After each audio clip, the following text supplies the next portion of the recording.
అక్షయ్కి నిశ్చితార్థం చీర 700. అక్షయ family members అందరికీ బట్టలు తీసుకున్న ఖర్చు 2000. అయ్యో, ఇంకేం ఖర్చు పెట్టా?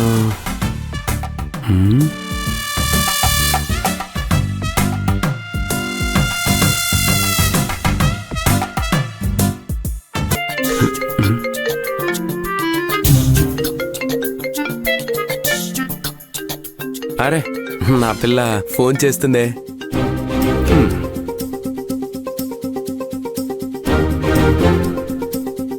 చెప్పండి మేడం.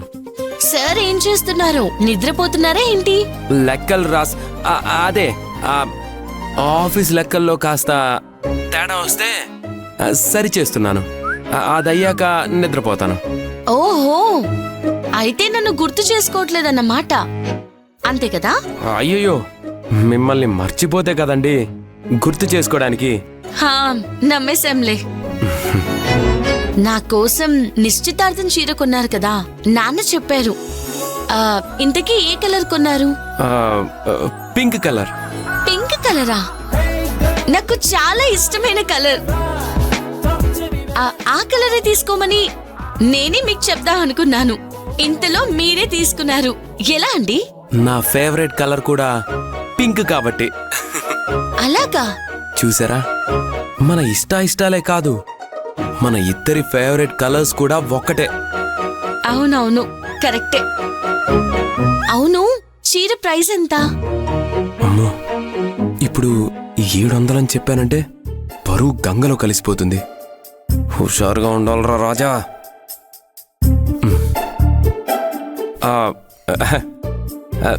ఏదో చీప్గా 7,000 రూపాయల్లో తీసుకున్నానండి. 7,000 రూపాయలా? ఏంటండి, మరీ చీప్గా తీసుకున్నానా ఏంటి? అయ్యో, నా ఉద్దేశం అది కాదండి, అది చాలా ఎక్కువ. అంత కాస్ట్లీ చీర ఎందుకు తీసుకున్నారు అని. నిశ్చితార్థం చీర కాబట్టి 7,000 పెట్టి తీసుకున్నాను. పెళ్లికైతే ఏకంగా 7 లక్షల రూపాయలు పెట్టి పట్టు చీర కొనాలని డిసైడ్ అయిపోయాను తెలుసా. కానీ ఏం చేయని చెప్పు, మా నాన్న ఉన్నాడు కదా, మహా పిసినారంటే నమ్మండి. రూపాయి లెక్కలు చూసే పాతకాలపు మనిషి. ఆయన చేతులు కట్టేయడంతో వేరే దారి లేక 7,000 పెట్టి చీర కొనాల్సి వచ్చింది. ఒక్కసారి చీర చూసి చెప్పండి, నచ్చకపోతే వెంటనే 20,000 పెట్టి చీర కొనేద్దాం. వద్దు బాబు, నాకు ఈ చీర చాలు. ఓకే, మీరు చెప్పారు కాబట్టి ఓకే.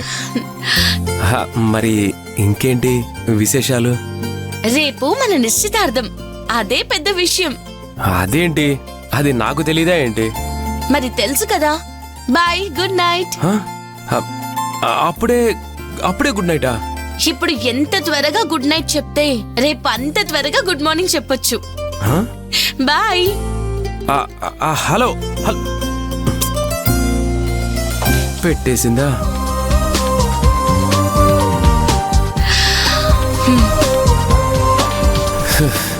తాతా, నీ మనవడు ఎలా మేనేజ్ చేశాడో చూసావా? అక్షయ చీర ప్రైస్ ఎంత అని అడగగానే తెలివిగా నింద నీ కొడుకు మీద వేసేసి ఎలా తప్పించుకున్నాడో చూసావా? 3 ముళ్ళు పడేంత వరకు ఇదే మూడ్ని మెయింటైన్ చేస్తూ మేనేజ్ చేయాలి. ఏమంటావు? కరెక్టే మనోడా.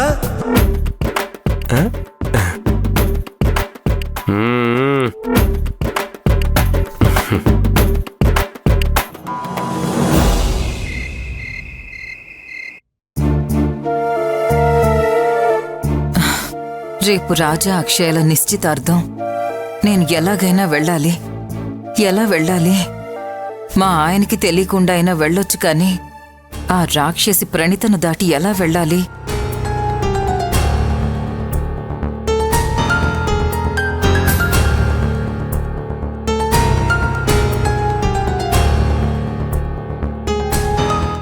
మంజుల వంట చేయలేదేంటి?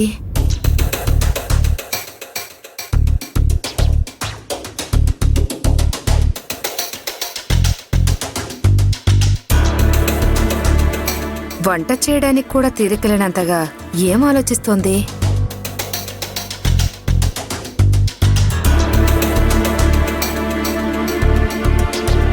మంజులా, మంజులా, టైం 8 అవుతోంది. వంట చేయకుండా ఇక్కడ కూర్చుని ఏం ఆలోచిస్తున్నావు? ఈ రోజు నాకు ఒంట్లో కాస్త నలతగా ఉంది. ఈ ఒక్క పూటకి మీరు వంట చేయండి వదినా. ఏమన్నావు? నాకు మాత్రం ఒంట్లో బావుందా ఏంటి? కాళ్ళు చేతులు ఒకటే లాగేస్తున్నాయి. వంట చేయటం నీ పని. ఎలా ఉన్నా చెయ్యాలి కదా. కాదని వంట నాకంట కట్టాలని చూస్తావేంటి? తమ్ముడు ఆగు. ఏంటక్కా? నువ్వే అడుగు తమ్ముడు. టైం 8 అవుతున్నా నీ పెళ్ళాం వంట చేయకుండా కాళ్ళు ఊపుకుంటూ ఆలోచిస్తూ సోఫాలో కూర్చునుంది. తమ్ముడు, నా మేనకోడలు ఇంటికొచ్చే టైం అయింది, నువ్వింకా వంట చేయలేదేంటి అని అడిగాను. అంతే.